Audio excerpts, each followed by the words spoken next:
از نور پاک قرآن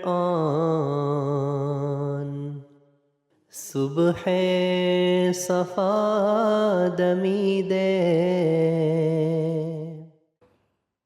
Assalamualaikum warahmatullahi wabarakatuh. Waalaikumsalam. Pemirsa MTA yang dirahmati Allah, di setiap kesempatan kita senantiasa dibayang-bayangi oleh gejolak rasa. Bagi orang-orang yang beriman, rasa itu menghendaki adanya tuntunan dan bimbingan. Untuk itulah, kami hadir kembali di hadapan pemirsa sekalian dengan membawakan satu program, Lafaz Al-Masih. Sebuah program untuk kita dapat mengingat kembali, menyelami sabda-sabda dari Hadrat Masih Maud alaihi salatu wassalam yang tertulis dalam Malfuzat jilid yang kedua. Saya, Yudi Wahyudin, akan menemani pemirsa sekalian untuk membawakan satu tema. Tema yang alami, tetapi insya Allah Ta'ala akan membawa kepada keluhuran budi. Tema itu adalah gejolak solidaritas. Bersama saya saat ini sudah hadir narasumber kita, yaitu Maulana Saifullah Ahmad Faruk. Baik, terlebih dahulu kita akan sapa narasumber kita. Assalamualaikum Maulana. Waalaikumsalam warahmatullahi Kita wabarakatuh. siap berbincang untuk menyelami kembali Hazrat Masih Maud di dalam sabdanya, Pak ya? Insya Allah. Insya Allah, insya Allah. Baik, Maulana, seperti apa yang disampaikan di awal tadi bahwa tema kita saat ini adalah berkenaan tentang gejolak solidaritas. Baik, terlebih dahulu barangkali kita akan mendengarkan kembali sabda-sabda Hazrat Masih Maud alaihi salatu wassalam khususnya berkenaan dengan tema ini. Silakan Maulana. Ya, baik. Assalamualaikum warahmatullahi wabarakatuh. Tentang gejolak solidaritas ini, Hadrat Masih Maud alaihi wassalam, beliau bersabda, solidaritas atau kepedulian terhadap sesama manusia dan makhluk Allah adalah sesuatu yang merupakan bagian kedua dari iman, yaitu yang tanpanya iman ini tidak akan sempurna dan kokoh. Untuk memberikan manfaat serta solidaritas kepada orang lain, pengorbanan adalah sesuatu hal yang penting. Dan di dalam ayat, "Lan tanalul birra hatta tunfiqu mimma tuhibbun." Kalian sama sekali tidak akan meraih kebaikan sejati sebelum kalian membelanjakan sesuatu yang paling kalian cintai. Surah Ali Imran ayat 93.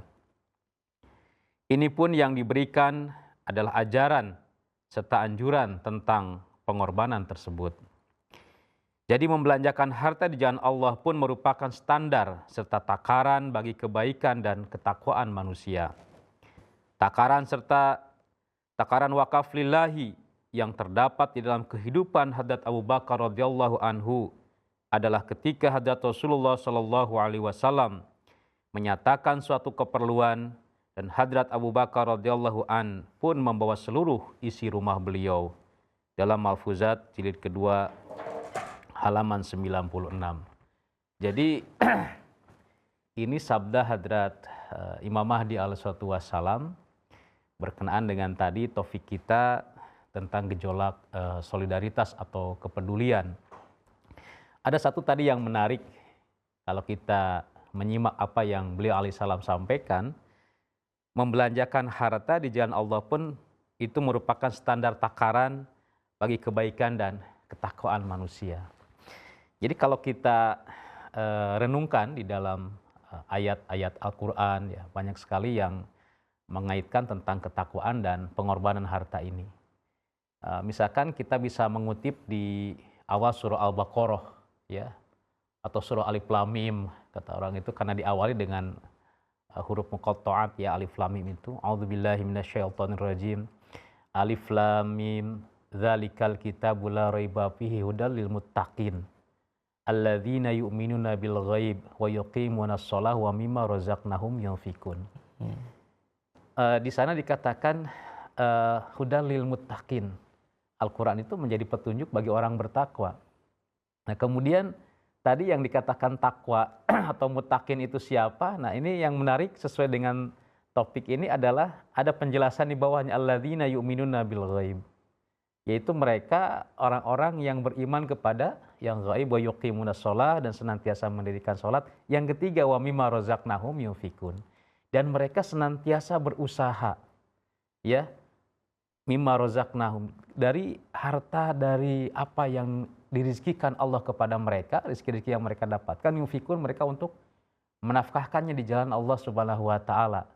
Dan mungkin contoh terbaik dari pengamalan ayat ini seperti tadi Huzur alaihi salam jelaskan adalah dalam pribadi dan pengamalan Hadrat Abu Bakar Hazrat Abu As-Siddiq Bakar, ya. radhiyallahu taala anhu. Radhiyallahu. Jadi bagaimana beliau memanifestasikan ketakwaan beliau itu dalam pengorbanan yang luar biasa, memiliki solidaritas yang sangat tinggi. Ya, dan ini menjadi hal yang sangat istimewa ya, kedudukan beliau dalam pandangan Allah Subhanahu wa taala, dalam pandangan Rasulullah Shallallahu alaihi wasallam, dibuktikan tadi bahwa ketakwaan beliau yang dimanifestasikan di dalam solidaritas, dalam kepedulian beliau, sehingga Allah taala kemudian menempatkan beliau di dalam posisi yang sangat mulia, menjadi seorang khalifah, seorang imam pengganti dari sang khatamun nabiyyin. Nah, barangkali itu. Ya, Masya Allah. Ini satu kedudukan luhur di mana seorang manusia yang tadinya ada di zaman kegelapan, dengan diutusnya Hazrat Rasulullah Muhammad SAW, zaman itu sedemikian rupa menjadi terang benderang, ya, sehingga membawa potensi-potensi kebaikan itu akan semakin memberikan keberkahannya, begitu barangkali Maulana, ya. Betul. Jadi kalau dalam hal ini ketika kita melihat kembali tema dari bahasan kita, gejolak solidaritas, kalau kita melihat sosok daripada Hazrat Abu Bakar yang sedemikian luhurnya, As-Siddiq ya, di sisi baginda Rasulullah SAW, kita pun memiliki potensi itu, saya kira, gejolak solidaritas, sehingga tentu saja saya yakin kalau Allah Subhanahu wa taala juga memberikan potensi itu untuk manfaat yang luas, untuk keberkahan yang luas. Betul. Bukan disalahgunakan atau mendatangkan kerugian-kerugian. Nah, pendapat Maulana bagaimana? Potensi tersebut bisa digali kah? Apa bisa dikembangkan atau bisa justru diarahkan? Iya. Ya betul. Kita melihat bahwa perubahan keadaan seseorang, dalam hal ini kita melihat contoh-contoh para sahabat radhiyallahu taala anhum yang tadinya jangankan memiliki solidaritas atau kepedulian ya. Bahkan kehidupan mereka pun mereka tidak tahu lagi arah tujuannya seperti apa. Tapi kemudian ketika mereka mendapatkan petunjuk, ya, mereka mendapatkan bimbingan, hidayah dari Allah Subhanahu wa taala melalui yang mulia Rasulullah Shallallahu alaihi wasallam, kemudian di dalam jiwa mereka terpatri ya keyakinan kepada tauhidnya Allah Subhanahu wa taala, kepada keesaan Allah, dan mereka berusaha mengkopi sifat-sifat Allah Subhanahu wa taala. Nah, ada sifat-sifat Allah Subhanahu wa taala misalkan yang dijelaskan dalam surah Al-Fatihah ya. Bismillahirrahmanirrahim ya. Bahwa ada dua sifat Rahman dan Rahimnya Allah Subhanahu wa taala. Dan ini sangat erat kaitannya dengan kepedulian, solidaritas ketika itu diamalkan oleh seorang hamba. Kita membaca bagaimana sifat rahmaniyahnya Allah Subhanahu wa taala. Allah Subhanahu wa taala tidak pernah membeda-bedakan kasih sayangnya kepada semua makhluk, ya. Apakah makhluk itu beriman, tidak beriman, ya. Apapun jenisnya, apapun sukunya, ya. Mereka semua makhluk yang ada di muka bumi ini, mereka mendapatkan kasih sayang dari bagian dari rahmaniyahnya Allah Subhanahu wa taala. Maka dalam hal ini solidaritas atau kepedulian seseorang yang tauhidnya itu sudah betul-betul lurus ya kepada Allah Subhanahu wa taala, ketika dia bisa mengkopi sifat rahmaniyah ini di dalam dirinya, maka saya kira ini hal yang sangat selaras dengan moto kita ya, moto dalam jemaat Love for All, Hatred for None. Kecintaan untuk semua, tidak ada kebencian untuk siapapun. Yang kalau kita baca penjelasan Huzur bahwa Love for All, Hatred for None itu sebetulnya itu adalah penafsiran yang hakiki dari la ilaha illallah Muhammadur Rasulullah. Bahwa kalau Allah Ta'ala saja ya memperlihatkan sifat rahmaniyahnya, kenapa kita seorang hamba ini harus membenci? Ya. Kalau Allah Ta'ala saja kasih sayang, Allah Ta'ala cinta kepada semua ciptaannya, kenapa kita seorang hamba yang bukan siapa-siapa ini, kenapa kita harus menebarkan benci? Sehingga solidaritas, kepedulian ini, bagaimana hadrat Rasulullah SAW mencontohkan, banyak sekali riwayat-riwayat. Salah satu riwayat yang sangat populer misalkan ketika diriwayatkan Rasulullah sering mendatangi seorang perempuan Yahudi yang buta itu ya, dan beliau sering menyuapinya. Ya. Sampai kemudian Rasulullah wafat. Ya, dan ketika Rasulullah menyuapi si wanita Yahudi ini kan sambil dikata-katai lah dengan kata-kata yang tidak layak. Tapi kita melihat bagaimana sifat rahmaniyah dan rahimiyahnya Rasulullah SAW mengkopi sifat rahmaniyah rahimiyah Allah Subhanahu wa taala, dan ini yang dilihat oleh para sahabat radhiyallahu taala anhum. Dan ini saya kira kalau ini menjadi acuan kita, yang menjadi apa yang kita amalkan dari teladan beliau sallallahu alaihi wasallam dan para sahabat radhiyallahu taala anhum, saya kira kita melihat kehidupan ini akan lebih indah. Ya, kita melihat sesuatu dari sisi yang positif. Ya. Apapun yang terjadi, kalau kehendak Allah Subhanahu wa taala, maka itu akan menjadi kebaikan untuk kita semua. Ya. Kalau semuanya demikian, pasti akan tercipta kedamaian yang diimpikan ya. Tetapi tentu saja hal ini akan membawa kepada kelemahan diri. Kelemahan dari setiap orang ya. Setiap orang memiliki potensi akan adanya gejolak tersebut, akan adanya solidaritas tersebut. Kecintaan terhadap golongannya, kecintaan terhadap apa yang ia minati dan seterusnya. Dan hal ini tentu seperti yang Maulana tadi sampaikan, ketika potensi tersebut ya, dipergunakan dengan mengkopi sifat-sifat Allah Subhanahu wa taala, Masya Allah, luar biasa. Seakan-akan Tuhan memang benar-benar nyata ada di dalam kehidupan kita sehari-hari. Nah, berkenaan tentang hal ini, Maulana, kita akan lebih gali lagi potensi dasar manusia, sehingga kita bisa menyadari bahwa potensi itu ada dan bisa berkembang.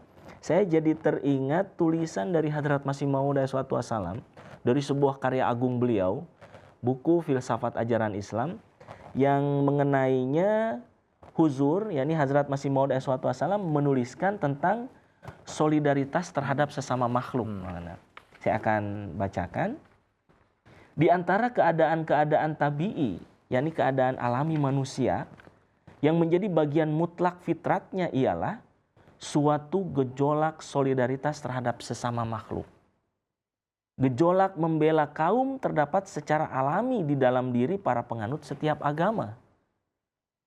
Dan kebanyakan orang karena gejolak alami solidaritas terhadap kaumnya, berlaku aniaya terhadap kaum yang lain, seakan-akan menganggap mereka itu bukan manusia. Solidaritas hanya kepada golongannya saja ya, berarti mana ya. Jadi keadaan itu tidak dapat dikatakan akhlak. Ini hanyalah suatu gejolak alami saja. Dan jika diperhatikan dengan seksama, keadaan alami ini juga terdapat di kalangan burung gagak. Ya, bahkan bukan hanya di kalangan manusia, ternyata di kalangan makhluk-makhluk yang ada di bawah manusia dalam derajatnya, ini ternyata Huzur mencontohkan demikian juga untuk membawa kesadaran pada kita. Ya, bahkan burung-burung yang lainnya. Ketika seekor burung gagak mati, maka ribuan burung gagak lainnya datang berkumpul. Akan tetapi kebiasaan ini baru akan tergolong dalam akhlak insani apabila solidaritas tersebut diterapkan tepat sesuai tempat dan waktunya dengan memperhatikan keadilan dan keseimbangan. Ini saya kira yang tadi Maulana sampaikan ya. Yakni solidaritas dan dukungan terhadap kaum hendaknya dilakukan dalam perkara-perkara kebaikan. Sedangkan dalam perkara-perkara aniaya dan pelanggaran hendaknya sama sekali jangan mendukung mereka. Dan selalu giatlah dalam berlaku solider terhadap kaum-kaum dan janganlah letih. Janganlah membela orang-orang khianat yaitu orang-orang yang tidak jera dari perbuatan khianat. Allah Ta'ala tidak menyukai para pengkhianat. Ini saya kira bagaimana akhlak yang ditempatkan sesuai waktu dan tempatnya. Ini merupakan satu hal yang sulit ya untuk kita sadari kalau ini bisa memenuhi juga keinginan kita. Atau kita hanya bersikap egosentris saja. Jadinya kita jadi melupakan dan bahkan menindas kaum-kaum yang lain. Nah, dari sabda Hazrat Masih Maud dari filsafat ajaran Islam tersebut barangkali bisa membantu kita semua, ya, khususnya pemirsa di rumah, berkenaan tentang solidaritas ya terhadap sesama makhluk yang Huzur alaihi wassalam sampaikan. Ya, poin-poin apa saja yang Maulana dapat highlight dari sabda tersebut? Oke, ya ini dari apa yang tadi dijelaskan oleh Hadrat Imam Mahdi alaihissalam, kita juga bisa melihat satu perbandingan di dalam Al-Quran. Kan di dalam Al-Quran Allah Subhanahu wa Ta'ala itu di dalam yang dalam ayat yang cukup panjang, ya. Di dalam ayat itu, di akhir ayat Allah Subhanahu wa Ta'ala berfirman, ta'awanu alal birri wat taqwa wala ta'awanu alal ismi wal udwan. Kemudian di akhir ayat wattaqullaha innallaha syadidul iqab. Ini selaras dengan yang disampaikan oleh Hadrat Imam Mahdi alaihi wassalam, bahwa poinnya adalah saling membantu, saling tolong menolong itu dalam perkara takwa, dalam perkara kebaikan. Wala ta'awanu alal ismi wal udwan. Dan janganlah kalian saling tolong menolong, saling bantu-membantu di dalam keburukan, ya, di dalam hal-hal yang sifatnya dosa.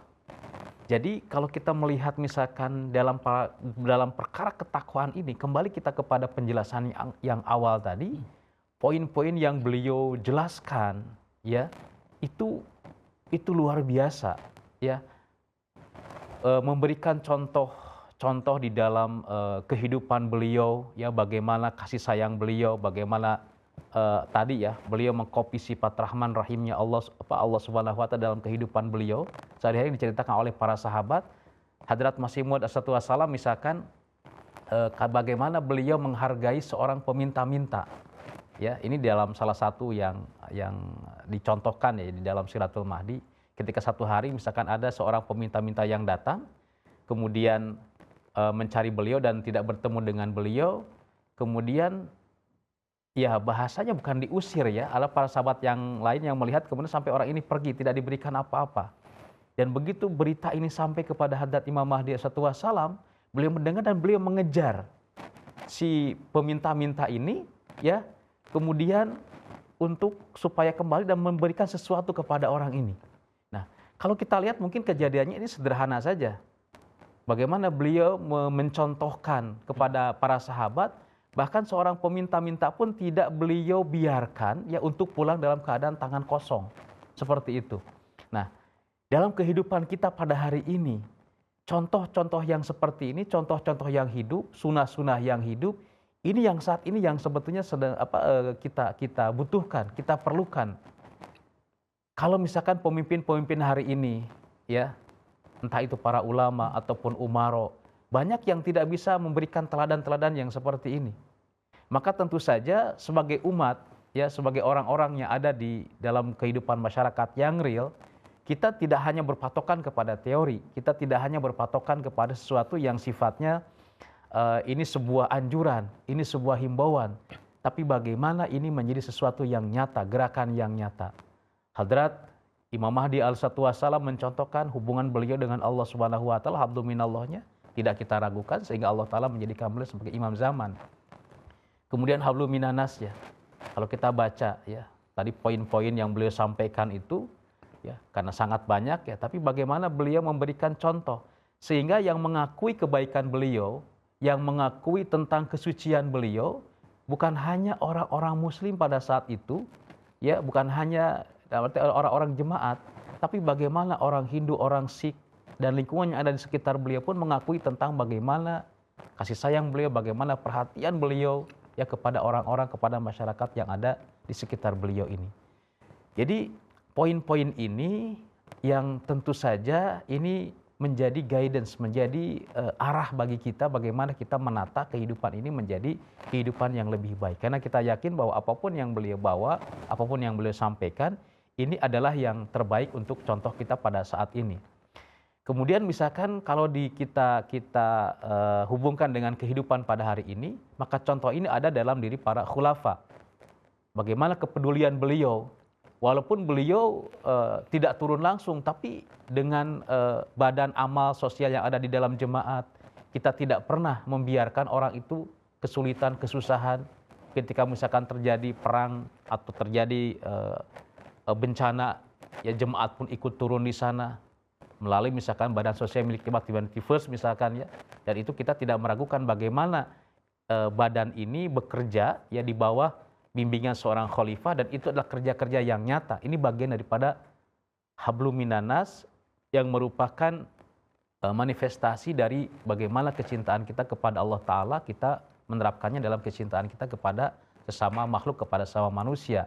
Ya bagaimana kerja-kerja jemaat di Afrika ya dalam bidang pendidikan, kita juga mendirikan rumah sakit di Gaza misalkan, kita juga mengirim bantuan ke sana. Ini poin-poin itu sekarang bukan hanya lagi sekadar teori ya, tapi contoh yang nyata, contoh yang hidup. Inilah yang kita lakukan pada hari ini sebagai murid, sebagai pengikut ya, yang kita juga ingin masuk di dalam golongan orang-orang yang awalnya dalam mengamalkan apa yang dicontohkan, apa yang diperintahkan oleh Huzur alaihissalam tadi, yang seperti poin-poin yang tadi yang ditanyakan itu.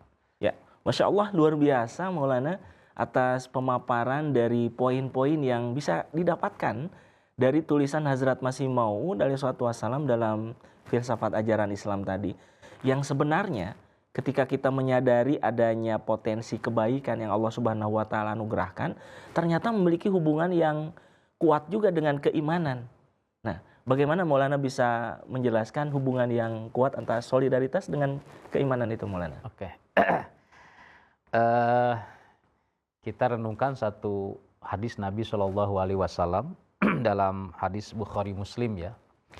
Ini kalimatnya sangat simpel ya, singkat, tapi ini sangat sangat luar biasa, istimewa untuk menjadi pegangan kita. Nabi Shallallahu Alaihi Wasallam beliau bersabda, "Man kana yu'minu billah wal yawmil akhir falyaqul khairan aw liyasmut." Kemudian yang kedua, "Wa man kana yu'minu billah wal yawmil akhir falyukrim jarahu." Yang ketiga, "Wa man kana yu'minu billah wal yawmil akhir falyukrim dhaifahu." Ini tiga yang beliau sampaikan kepada kita. Ini sebagai pengunci dalam bahasa yang simpel. Barang siapa yang beriman kepada Allah dan hari akhir. Ini hubungannya dengan keimanan ya. Maka kata beliau, falyakul khairan aw liyasmut. Berkatalah yang yang baik ya, aw liyasmut atau diam. Satu. Yang kedua, barang siapa beriman kepada Allah dan hari akhir, falyukrim jarahu, untuk memuliakan tetangga. Dan yang ketiga, man kana yu'minu billahi wal yawmil akhir, barang siapa yang beriman kepada Allah dan hari akhir, falyukrim dhaifahu, untuk memuliakan kepada tamu. Jadi iman ya hubungannya dengan perkataan yang baik. Iman hubungannya dengan memuliakan tetangga. Iman sangat erat kaitannya hubungannya dengan memuliakan kepada tamu. Ya, jadi ini sangat nyata ya bahwa hubungan keimanan dengan memuliakan seseorang, tamu, tetangga, dengan berkata baik ya, artinya hubungan lingkungan ini sangat-sangat erat. Sehingga kalau dalam mafhum mukhalafah ya, dalam istilah itu mafhum mukhalafah, artinya kebalikan dari hadis ini, kira-kira orang yang tidak baik dengan tetangga, orang yang tidak baik dengan tamu, orang yang kata-katanya kotor, kata-katanya kejam begitu ya, tidak baik, itu berarti dia tidak beriman kepada Allah dan hari akhir. Kira-kira seperti itu. Ya. Maka oleh karena itu ini sebagai pengunci bahwa orang beriman lihatlah dari perkataannya, orang beriman lihatlah bagaimana dia memuliakan tamu, orang beriman lihatlah bagaimana kepedulian dia kepada sekitarnya, dalam hal ini adalah kepada tetangga, kata Nabi Sallallahu Alaihi Wasallam. Alhamdulillah, Masya Allah. Jazakumullah Maulana, kita sekali lagi mendapatkan pintu-pintu kebaikan yang dengannya kita bisa membuktikan keimanan yang dengannya kita bisa meningkatkan kesolehan, yang dengannya juga kita bisa mencapai ketinggian derajat atau kedekatan dengan Allah Subhanahu wa taala, insya Allah tentu saja. Sekali lagi saya sampaikan jazakumullah atas pemaparan dan penjelasannya. Kita akan bertemu kembali pada episode yang akan datang insya Allah Maulana. Baik, pemirsa sekalian di rumah, ya, sampai di sini program Lafaz Al-Masih. Saya Yudi Wahyudin bersama seluruh kerabat kerja yang bertugas mohon pamit undur diri. Insya Allah Ta'ala kita akan bertemu kembali pada episode yang akan datang, yang tentunya akan membawa kepada keimanan dan kesolehan yang akan terus mendapatkan peningkatannya. Semoga Allah Subhanahu wa Ta'ala menganugerahkan kepada kita taufiknya untuk dapat mengamalkan setiap petunjuk dari bahasan kita kali ini. Wa akhiru da'wana alhamdulillahirabbil alamin. Wassalamualaikum warahmatullahi wabarakatuh. Waalaikumsalam warahmatullahi. از نور پاک قرآن صبح صفا دمیده